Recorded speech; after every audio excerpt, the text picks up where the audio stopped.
ny mofinaina isan'andro atolotry ny mpitandrina rakotina valina maoly.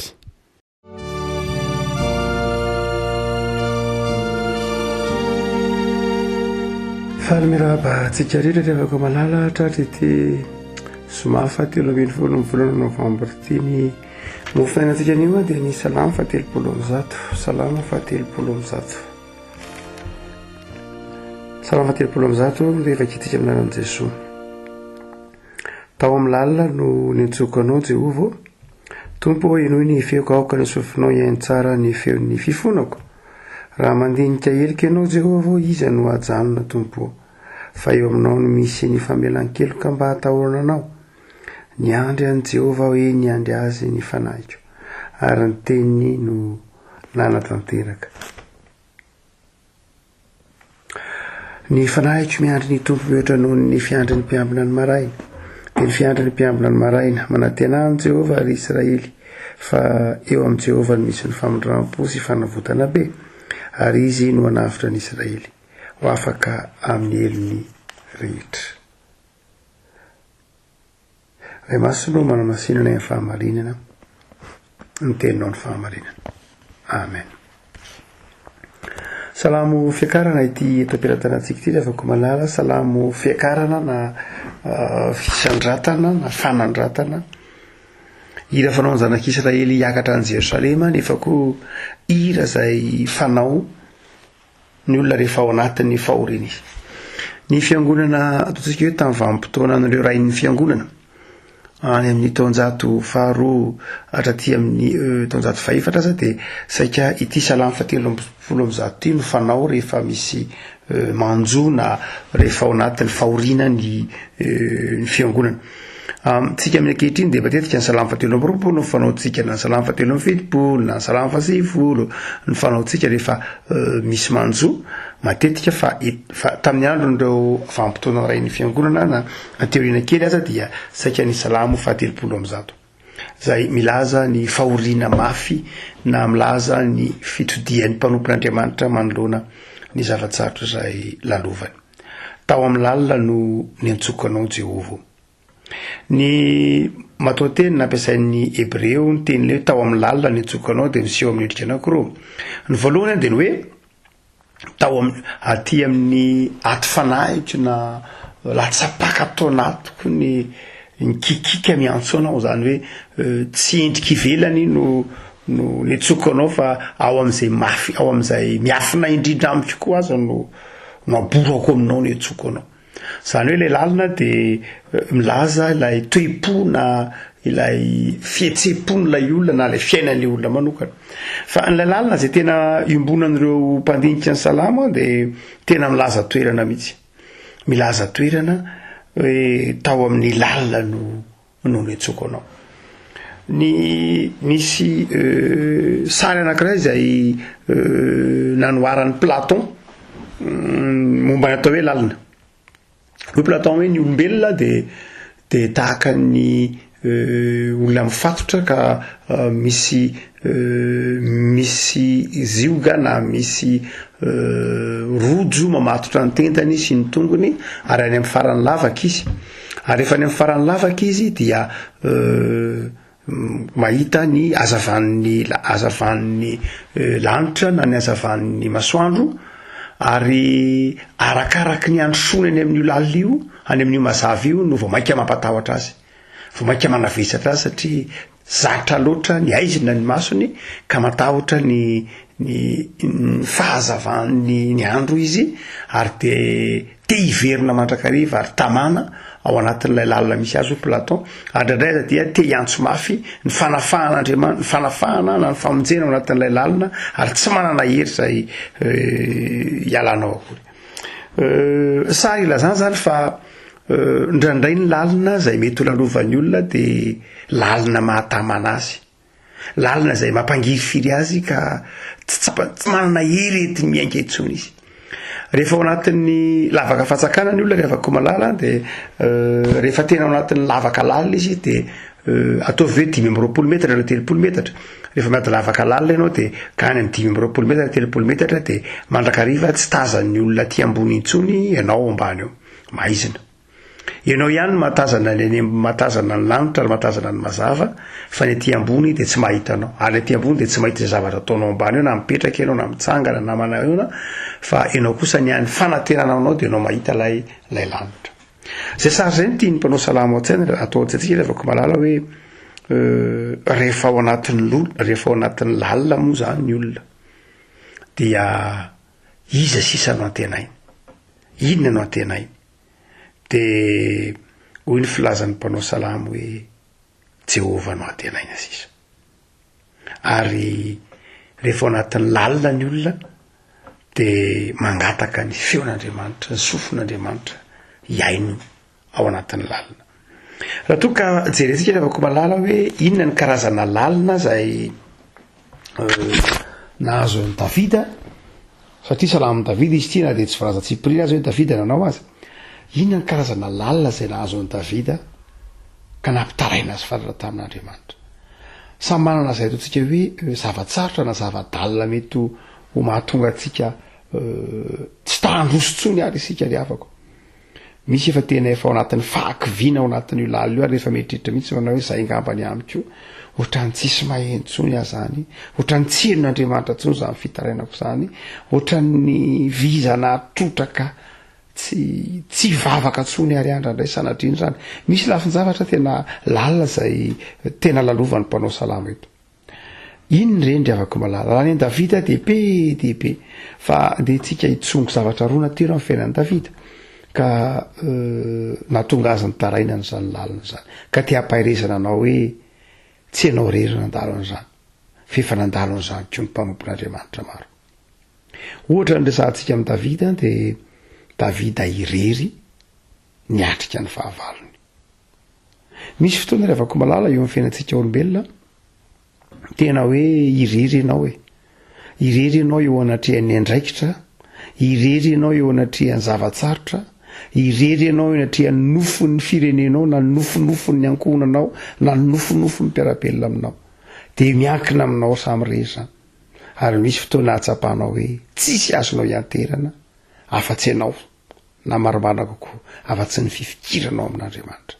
Davida teo anatrehan'ny Goliata azonao sary an-tsaina ve lalina ve zavadalina ve zavatsarotra ve eotran'ny Goliata inona no tranga manoloana ny Davida miaramilan'ny Filistina sy Goliata izay maneso azy manakora azy manaraby azy manao hoe inona koa za toenao amin'ity tehinao nga za alikanao atononao amin'ny tehina hoy Goliata tena fanampaniana fotsiny zao lalina ve miotra zany hoe eo anatrehany zavatra anankiray zay andraikitra mba hiverinao tanterahiny ianao eo anatrehany nofonao zay hiverinao fitaina ianao dia eso latsa na sanatria fanivaivana no miandry ianao ny atao henan'ny Davida kosa indray dia miaramila ny Jiosy ny miaramizanak'Israely ao anatin'izany Saoly mpanjaka izay tsy tena natena inona loatra taminy hoe ianao ve moazo atenaina fa dia mpiandriondry tsy mpiady faralan'olona tsy dia afaka anao inona loatra ary sanatria ka tsy mahomby Davida dia samy ome azy na ny avany akaiky zanak'Israely na ny fahavalony zavatsarotra ry havana tsy misy tahaka izany nefa ny nofony dia mba an'le satria mahatsiaro ny tokony men'Andriamanitra azy sy ny finoany an'Andriamanitra ary lay lalina asehon'ny bokin'ny Samuely eo ry havako malala amin'ny tantaran'i Davida dia ilay hoe ianao ianteherana nefa ianao manapetra ianao ianteherana ianao ametrahana fanantenana nefa ianao manapetra tao amin'ny lalina ny atsokanao Jehova hoy Davida dia namaly vavaka Andriamanitra tamin'ny lalana nandreseny ny Goliata ry havako malala rehefa ao anatin'ny zavatsarotra ny olona lalina tahaka an'izay lalovan'i Davida tamin'ny fanandrenana tamin'ny Goliata dia betsaka ny toetsainy zao tontolo zao betsaka ny olona manana ny toetsainy zao tontolo zao kivy miemotra mandositra fa hoy Davida eto amin'ity salamo ity hoe tao anatin'ny lalina dia tao an'ny antso anao ary tao an'ny nanantenanao tao an'ny andry anao ry havako malalo mety misy zavatsarotra tahaka izany koa lalovatsika amin'ny fiainana. Zavatsarotra vokatry ny andraikitra izay nakinin'Andriamanitra tamintsika. Andraikitra izay tsy mety tsony fidintsika kory ary fa no ny antso izay ampanaovan'Andriamanitra atsika. Andraikitra izay tsy nofidintsika kory ara fa noho ny fisafidian'ny olona noho ny antso ny fiarahamonina no lafijahatra maro samihafa dia mbio atsoroka atsika dia mahatsiaro tsika hoe tompo laliny mahazo aty dia ampaherezana anao ren'Andriamanitra ny sentinao ao anatin'izany lalina izany ary efa manavitra ny ianao ao anatin'izany lalina izany lavaka lalina izany azonao ianteherana ny tompo. Nandalo an'izany Davida ary te hizara aminao fa hitan'Andriamanitra izany zavatsarotra lalovanao izany. Ny olona mety tsy mahitanao anatin'io lalina io fa Andriamanitra maheno ny sentinao. Fa ny lalina faharoa izay naseho an'i Davida eto ka nentsony an'Andriamanitra ka nenon'Andriamanitra ny feoany dia hitantsika ao amin'ny bokin'i Samoela ihany. Hitan'i Davida izany hoe olana teo amin'ny fiainam-piankohonana, olana teo amin'ny fiainana manokana, olana teo amin'ny antsoina hoe vie privée. Hitan'i Davida izany hoe krizy eo anivon'ny fiainam-pianakavia. Ary betsaka ilay afaka malala no vokatra izany krizy mpiainana manokana izany dia manjary simba ny asa. Vokatra izany krizy mpiainana manokana izany dia manjary simba na ny fivelomana na ny fiainana manokana na tahaka izany. Davida dia nanana zanaka anankiray antsoina hoe Absaloma. Ary Absaloma zatovo somary be foza izy, mora tezitra, mora mamaly faty, izay ny toetrany Absaloma. Ary amin'ny tantarany fitantaran'ny boky Samoela azy dia Davida dia navadika Absaloma. Naongany Absaloma ary nalainy Absaloma, tiany Absaloma naka ny fanjakana. Mpanjaka tao Hebrona Davida nanomboka atao Davida no nosehona mpanjaka tao Hebrona kanjo tonga Absaloma. Rehefa tonga Absaloma dia inona no nitranga? Rehefa tonga Absaloma dia namaly an Davida izy. Ny vahoaka moa zany tezitra tamin'i Davida satria rehefa tonga tao amin'ny fanjakana Davida ka nandroso voninahitra dia tsy nataon'i Davida tao Hebrona intsony ireny vohitra ny fanjakana zanak'Israely fa nataony tany Jerosalema. Ny antony dia satria tsy tiany Davida hoe ho foko anankiray ihany ny tompon'ny fanjakana. Hoe raha ao Hebreo izy dia foko anankiray ihany ny tompon'ny fanjakana, manjary ho toy ny hoe any Efraima ve izy sa lasa ny Manase ve izy sa lasa ny fokon'ny Joda ve sy ny sisa rehetra. Fa zao tany anankiray izay mbola sady tsy aniza sady tsy any Manase, tsy any Joda, tsy any Benjamina, tsy any Sakara, tsy any Zeboloma, tsy any Robena fa tany vaovao mihitsy vao nalaina ny tanin'ny Jebosita, io Jerosalema. Mba tsy ilazana hoe anainy renivohitra dia tany tsy nisy tompony fa vao nalaina taty aoriana Jerosalema no nataon'i Davida renivohitra ny fanjakana. Ary dia io ny tsy zakany mponina tao Hebrona ka nahatonga azy na ny andany tamin'ny Absaloma hoe zay tezitra tamin'i Davida dia nikiony tamin'i Davida ny tao Hebrona ary nikiony tamin'i Davida ny zanaka Davida. Mafy tamin'i Davida izany. Voatery nandositra Davida ary hoy ny filazan'ny soratra masina azy hoe ny dradradradra ny tomany Davida sy ny vahoaka niaraka taminy, dradradradra ny tomany niakatra ny tendrombohitra oliva, tsy ny kiraro. Nitahotra Davida dia tsy ny hoe ho resiny Absaloma, tsy izay, fa niratra-po aminy hoe zanaka natenaina, zanaka nametrahana fitokisana, zanaka andimby, zanaka ny kolokoloina ho tabisy rehare, ho kiady sy ho voninahitra, jato fa mampitondra henatra, mamadika ray aman-dreny, manala-baraka sy ny sisa rehetra. Ary dia mafy tamin'i Davida izany. Tsy nitahotra mihitsy ny ho resiny Absaloma. Ahoana moa ny resiny Absaloma ny Davida? Fa ny voalohany dia izao ny henatr'olona. Raha toa ka mamaky ny bokin'ny Deutéronomie tsika dia niafatra ny Deutéronomie dia zao hoe rehefa manana zanaka maditra ianao amin'ny bokin'ny Deutéronomie ka manana zanaka maditra, mamalivaly ray aman-dreny, manala-baraka ray aman-dreny, toy ny bokin'ny Deutéronomie hoe eto eny ivelan'ny tanàna izy dia tevela ho torahan'ny olona vato, ho hitan'ny olona rehetra fa masina ray aman-dreny ary ny zanaka tsy tokony hanala-baraka na hanimba ny fiainam-pianakaviana tahaka izany. fantatry Davida tsara zany lalàna namanitra zany zay nampahory azy eo ilay fitiavan-janaka eo ilay fitiavan-janaka mangiry firy ataoko hoana Andriamanitra lalina riavako tsy misy takizany zavatra sarotra riavana ndradray itsika ray aman-dreny ndradray eo anatrehan'ny fifandraisantsika amin'ny janaka mangiry firy ny fitiavan-janaka ndradray eo anatrehan'ny fifandraisana amin'ny fiarahamonina misy olona tianao mamadika anao olona nantenainao mamadika anao lalina tsy isy takizany tao amin'ny lalina ny atsoka anao Jehova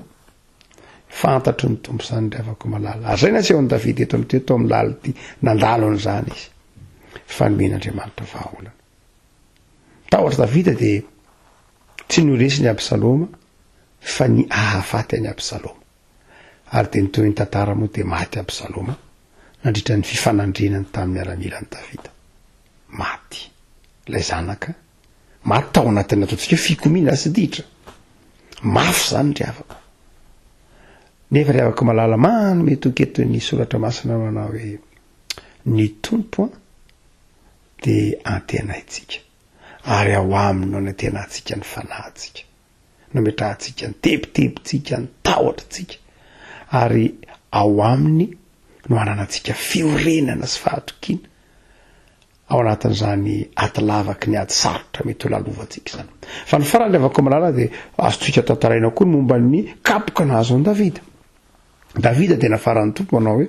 ianao any dia aza isaina ny vahoaka fa mampireharehanao zany ao am-boky ny Samuela faharoa amby 20 dia inona no nitranga mbola nysainy Davida ihany ny vahoaka sainy Davida hoe zao nisa miaramilako zao nisa mivatan-dehilahy mba hireharehana mba hiveratena zavatra ka rehefa fantatry dia midikany hoe fanisana ny vahoaka tsy ny fanisana vahoaka kory ny zava-dehibe fa ny hireharehana mipetsaka vahoaka miaramilako ny tian'Andriamanitra ao-tsainy Davida dia ny hoe aoko fantatro fa tsy ny abetsaky ny miaramila anao na tonga anao namiratra tamin'ny fanjakana tsy ny abetsaky ny vahoaka anao na tonga anao tonga tamin'izao tanjona zao fa noho ny fahasoavan'Andriamanitra noho ny fitahian'Andriamanitra dia tezitra tamin'ny Davida Andriamanitra satria takona ny voninahitr'Andriamanitra no heverin'ny Davida fa avy amin'ny herin'ny tena ny fahombiaza fa tsy avy amin'Andriamanitra dia nahatezitra an'Andriamanitra izay ary voakapoka Davida dia hoy ny filazan'ny mpaminana anatona ny Davida manao inona ny tianao fa tezitra aminao Andriamanitra ho resy eo anatrehan'ny fahavalo ve ianao mandritry ny 3 volana sa ahazo mosary 7 taona ianao sa hisy aretina 3 andro dia hoy Davida hoe aleoko azo ny tanan'Andriamanitra ka aleoko aretina 3 andro dia voakapoka Davida ary nisy aretina ndringana 3 andro namely ny firenena zay nitidika nyity teny ity manao hoe raha mandinikelika ianao Jehova izy no ajanony eo aminao ihany misy ny famelan-keloka rehefa ao anatin'ny ady lalina na zavatsarotra lalina vokatry ny fahazosoantsika isika latsaka ao anatin'ny ady lalina tsy noho ny etraketraky ny fiarahamonina na noho ny ataontsika hoe ny safidiny avy fa tena noho ny tsy fitandrimantsika mihitsy dia latsaka ao anatin'ny ady lalina ary miandrandra famelan-keloka raha mety ho mahatsiaro mihitsy hoe tompo mbola mamela heloka ihany ve ianao mbola avelanao ihany ve zao fahotako zao dia hoy Davida manao hoe ao aminao ihany misy ny famelan-keloka riavako malala inona no amarananay izany zavatra anakoro inona ny vahaolana raha toa ka ao anatin'ny lalina ianao dia izao tsarovy fa mahita sy miaino anao Andriamanitra rehefa ao anatin'ny lalina ianao dia vonina anatsotra tanana angilatsofo iaino ny feonao Andriamanitra ny olona mety tsy mahita anao anatin'izany lalina zany lalovany fotsiny tsy fantany akory ao ianao fa ny tompo maheno anao ao anatin'io lalina io zany riavako malala mahazo matoky ianao atsoy Andriamanitra bitsio Andriamanitra eny mahazo mikikika mihitsy ianao fa ren'Andriamanitra sy hitan'Andriamanitra ny lalina sy mangirifiry mahazo anao fa ny faharody ity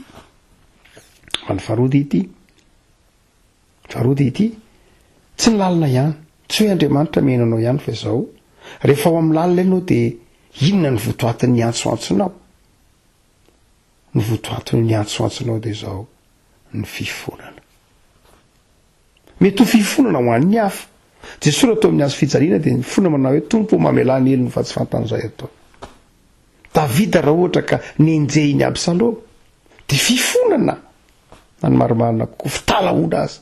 Absaloma nataony Davida hoe Absaloma zatovo mbola velona ihany fa izy manahoana izy zay. Rehefa afaka malala inona ny kikikatsika rehefa anatin'ny lalinatsika, ny fangiry-firintsika ve hitan'Andriamanitra zany, ny zava-tsarotra alofantsika ve fantatry ny tompo zany. Fa izao ento amin'ny tompoko ny tsy fahatanteranao. Rehefa ao anatin'ny lalina dia ny vavaka fifonana ny tena atao betsaka. Vavaka fifonana izay manjary vavaka fangatahana. Hoy ny apôstôly Paoly manazava ry maka manao hoe fa aoka ny fifonana sy ny fisaorana no entinareo manambara ny fangatahanareo amin'Andriamanitra. Tsy ilay fangatahana intsony ny betsaka rehefa ao anatin'ilay fangiry firiana, fa ny fifonana sy ny fisaorana amin'ny zavatra rehetra. Afaka malala mahirezary azakivy ao anatin'ny zavatsarotra mety ho lalovana, fa ny vavaka ho dia izao ren'Andriamanitra. Ilay Jesosy Kristy eto amin'izay nanafaka anao tao anatin'ny lalina ny iain'ny sentin'ny fonao, iain'ny fifonanao, ary amaly ny vavaka sy ny tarainanao. Hivavaka isika. Tompo amin'izao anao izahay fa miaino anay ao anatin'ny lalina ianao. Efa nafafantatra anay ianao fa ny sofinao, sofina famindram-po, ny masonao maso feno fitiavana, ny tananao mitsotra, mitantana. Tompo, enoy ny sentin'ny fonay, enoy ny fangiry firinay, hitanao ny zavatsarotra lalovanay, hitanao ny nofonofonay sy ny fanirianay, nefa hitanao koa ny mahakeliry anay. Tompo, miantso anao anatin'ny lalina izahay, amin'ny zavatsarotra mety ho lalovanay ka tsy zakanay, tsy vitanay, tsy efanerinay, mamindrafo aminay tompo. Mety iza iaino ny vavakay, mety iza amaly vavaka anay, tsy noho ny fahatsaranay fa noho ny famindram-ponao amin'i Jesosy zanakao. Ho aiza moa izay tompo, tsisy fiainana ivelanao, tsisy famindram-po ivelanao Andriamanitra, tsy misy famelan-keloka ivelanao, ao aminao ihany misy famelan-keloka. Tompo, dia noho ny vavakay, ary mivavaka izay tompo, ho an'ny fahasairananay, ho an'ny tebitebinay, ho an'ny firenenay, ho an'ny ankohonanay, mampaherezanay. Tary io lalana izahay ho vavolombelonao, tary io lalana tsy ary fa olo ny fanantenana izay rehetra manana anao, tary io lalana toko fa olo ny fandresena sy ny finoana izay rehetra mahatoky anao, ka tsy ny zavatsarotra na ny zavadalina ny tompony teny farany eo amin'ny fiainanay, fa ny fandresenao Jesosy. Rakofo izay tompo amin'ny ranao ho mpandresy hatrany, tao amin'ny lalina ny itsonay ianao, dia ny hainy vavaka ianao, ary mbola hiainy vavaka ianao noho ny amin'i Jesosy zanakao. Amen.